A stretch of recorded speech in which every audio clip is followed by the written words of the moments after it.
दोस्तों, आप सभी ये बात जानते हो कि भारत हमेशा ही अमेरिका और यूरोप के देशों के साथ कोई बड़ी डिफेंस डील साइन करने से पहले 100 बार सोचता है, क्योंकि जब भी यूरोप के देश भारत से फायदा उठाने की कोशिश करते हैं तो ये किसी भी डील को साइन करने से पहले एक बार भी नहीं सोचते हैं, और जब थोड़ा सा भी फायदा भारत को हो जाता है तो उस समय यूरोप और अमेरिका हमेशा ही अपने कायदे कानून भारत के सामने बताने शुरू कर देते हैं।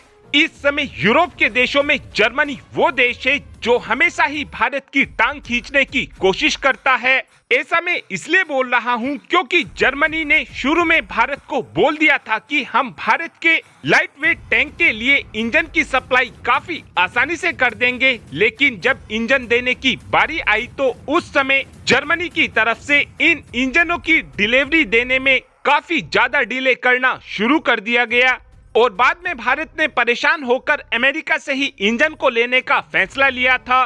सेम ऐसा ही इन्होंने भारत के अर्जुन टैंक के साथ भी किया था, लेकिन जर्मनी की दादागिरी को निकालने के लिए अब भारत की तरफ से 1500 हॉर्स पावर के एक स्वदेशी इंजन को बनाया जा रहा है। और ऐसा ही जर्मनी ने प्रोजेक्ट 75i में भी किया था। शुरू में जर्मनी ने प्रोजेक्ट 75i में सबसे पहले अपने आप को बाहर कर लिया था। ऐसा जर्मनी की तरफ से इसलिए किया गया था क्योंकि जर्मनी अपनी पनडुब्बियों में जो AIP टेक्नोलॉजी लगी हुई है उस टेक्नोलॉजी को भारत को नहीं देना चाहता था, इसीलिए ही जर्मनी प्रोजेक्ट 75i से सबसे पहले बाहर हो गया था।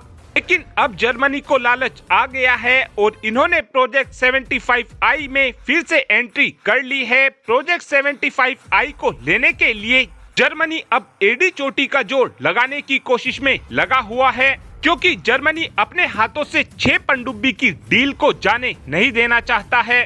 और इस डील को पाने के लिए जर्मनी की तरफ से तो यहाँ तक बोल दिया गया है कि हम इस डील को भारत के साथ गवर्नमेंट टू गवर्नमेंट करने के लिए भी तैयार हैं।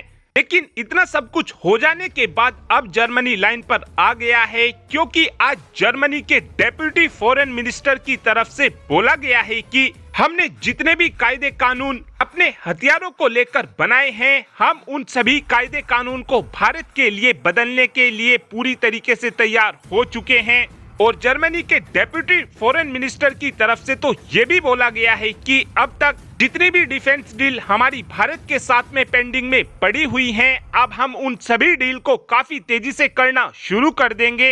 लेकिन आप सोच रहे होंगे कि जर्मनी भारत के फायदे के लिए इतना कुछ कर रहा है, तो ऐसा कुछ भी नहीं है, क्योंकि ये वो दुम है जो कभी भी सीधी नहीं होंगे।